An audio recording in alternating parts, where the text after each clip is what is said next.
ఈ కరోనా మహమ్మారి అలజడి మొదలైంది. 3 రాష్ట్రాల్లో కొత్త JN1 వేరియంట్ వ్యాప్తిపై కేంద్రం హై అలర్ట్ ఇచ్చింది. కొన్ని రాష్ట్రాల్లో క్రమంగా పెరుగుతున్న కేసులు భయాందోళనకు గురిచేస్తున్నాయి. చలికాలం కావడంతో కరోనా ప్రభావం మరింత తీవ్రతరం కానుందా?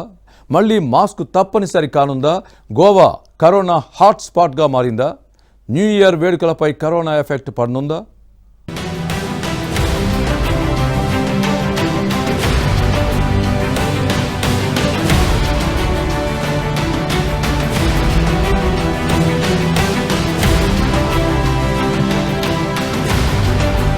దేశంలో అంతమైందని అనుకున్న కరోనా లేదు నేనున్నాను అంటూ మళ్లీ ప్రజలపై దండయాత్రకు సిద్ధమైంది.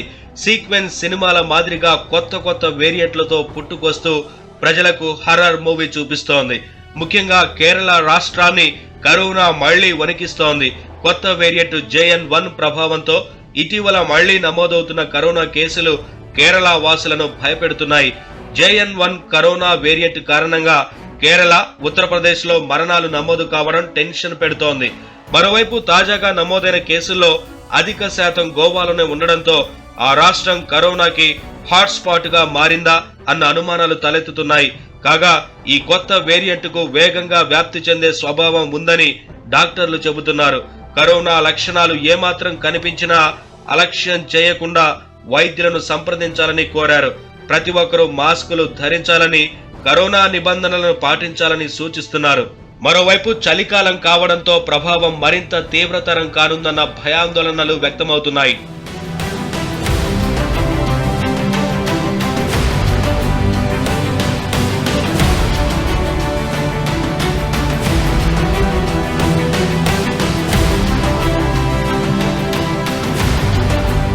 ప్రపంచ ఆరోగ్య సంస్థ WHO corona virus JN1 sub variant ను ఆసక్తి వేరియంట్ గా ప్రకటించింది.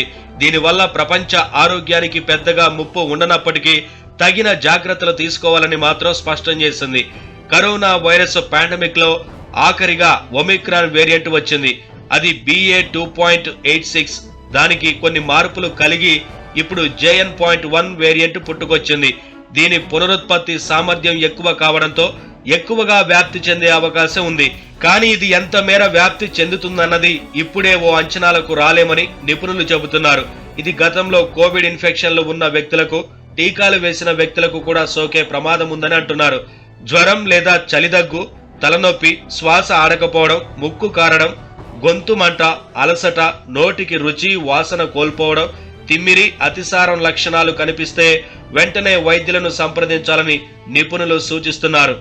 There is an urgent message that needs to be conveyed to everyone.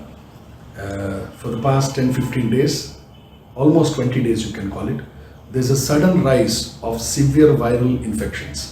The viral infections could be in the manifestation of a fever, cough with sputum, pneumonias, or hospital admissions. This is not limited to adults only. Even children are getting repeated recurrent respiratory infections, either upper airways or the lower airways. Now this is a point of caution because we are now typically seeing that a kind of corona type of picture, the kind of loss of taste, loss of appetite and loss of smell. These are all the things which we observed earlier, but now we are getting patients with same typical complaints almost after 1.5 years. So I appeal to each and everyone, take care of your kids, take care of your beloved ones. There is an increase of viral infections. Now I really don't know which direction this is going to go. Neither I am aware that what kind of strain is there. No, that's not our job.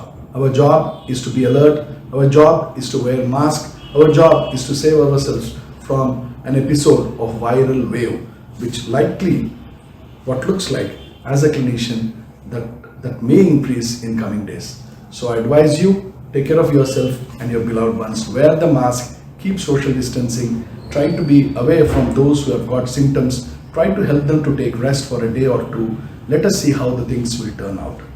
దేశవ్యాప్తంగా పలు రాష్ట్రాల్లో Covid కేసులు పెరగడం, కేరళలో కొత్త sub variant వెలుగు చూసిన దృష్ట్యా కేంద్ర ప్రభుత్వం అప్రమత్తమైంది.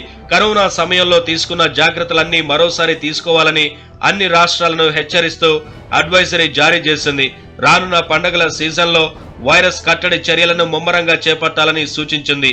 ఇన్ఫ్లుయెంజా తరహా కేసులను జిల్లా స్థాయిలోనే నమోదు చేసి వాటిపై పర్యవేక్షణ ఉంచాలని తెలిపింది. ఆర్టీపీసీఆర్ టెస్టులు ఎక్కువ సంఖ్యలో చేయాలని, వేరియంట్ తెలుసుకునేందుకు జీనోమ్ సీక్వెన్స్ టెస్టులు నిర్వహించాలని సూచించింది. వృద్ధులు, రోగనిరోధక శక్తి తక్కువగా ఉన్న వాళ్ల పట్ల మరింత అప్రమత్తంగా ఉండాలని తాజా అడ్వైజరీలో కేంద్ర ఆరోగ్య శాఖ సూచించింది. ప్రభుత్వ, ప్రైవేటు ఆసుపత్రుల్లో సంసిద్ధతలను పరీక్షించేందుకు కేంద్ర ఆరోగ్య శాఖ చేపడుతోన్న మాక్ డ్రిల్స్ లో భాగస్వామ్యం కావాలని సూచించింది. నవంబర్ నుంచి దేశంలోని కరోనా కేసుల్లో స్వల్ప పెరుగుదల నమోదవుతుందని కేంద్రం తెలిపింది. భారతదేశంలోని వివిధ ప్రాంతాల నుంచి వచ్చిన 15 మందికి సింగపూర్ విమానాశ్రయంలో పరీక్షలు నిర్వహించగా వారికి corona JN.1 sub variant positive గా తేలినట్లు అక్కడి అధికారులు తెలిపారు.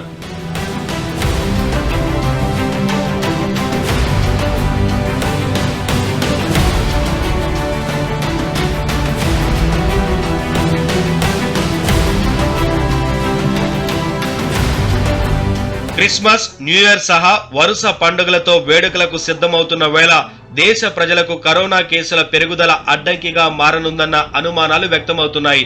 ముఖ్యంగా కరోనా ప్రభావిత ప్రాంతాల్లో వైరస్ ఉధృతి తగ్గకపోతే ఆయా రాష్ట్రాల్లో ప్రభుత్వాలు ఆంక్షలు అమలు చేసే అవకాశం ఉంది. ముఖ్యంగా న్యూ ఇయర్ సందర్భంగా హోటళ్లు, పబ్లు, పార్టీలు, బార్లు, ఫంక్షన్ హాల్స్ లో పెద్ద ఎత్తున జన సమూహాలు గుమిగూడతారు. దీంతో వైరస్ వ్యాప్తి చెందే అవకాశం ఉందని ప్రభుత్వం ఆందోళన చెందుతున్నట్లుగా తెలుస్తోంది. దీంతో ముందస్తు చర్యల్లో భాగంగా వైరస్ వ్యాప్తిని కట్టడి చేసేందుకు ప్రణాళికను సిద్ధం చేస్తున్నారు. క్రిస్మస్, న్యూ ఇయర్ వేడుకలతో పాటు సంక్రాంతి పండుగ వేడుకలకు గ్రూప్ గ్యాదరింగ్స్ ను కట్టడి చేయాలనుకుంటున్నారు. అయితే కేసుల సంఖ్య ఆధారంగా మాత్రమే న్యూ ఇయర్, ఇతర పార్టీలు, ఫంక్షన్లు, జన సమూహాల నియంత్రణ దిశగా సర్కార్ అడుగులు వేయనుందని తెలుస్తోంది. మొత్తానికి కరోనా కొత్త వేరియంట్ JN.1తో ప్రస్తుతానికి పెద్ద ప్రమాదం లేనప్పటికీ ప్రజలందరూ అప్రమత్తంగా ఉండాల్సిన అవసరం ఉందని ప్రభుత్వం, నిపుణులు హెచ్చరిస్తున్నారు.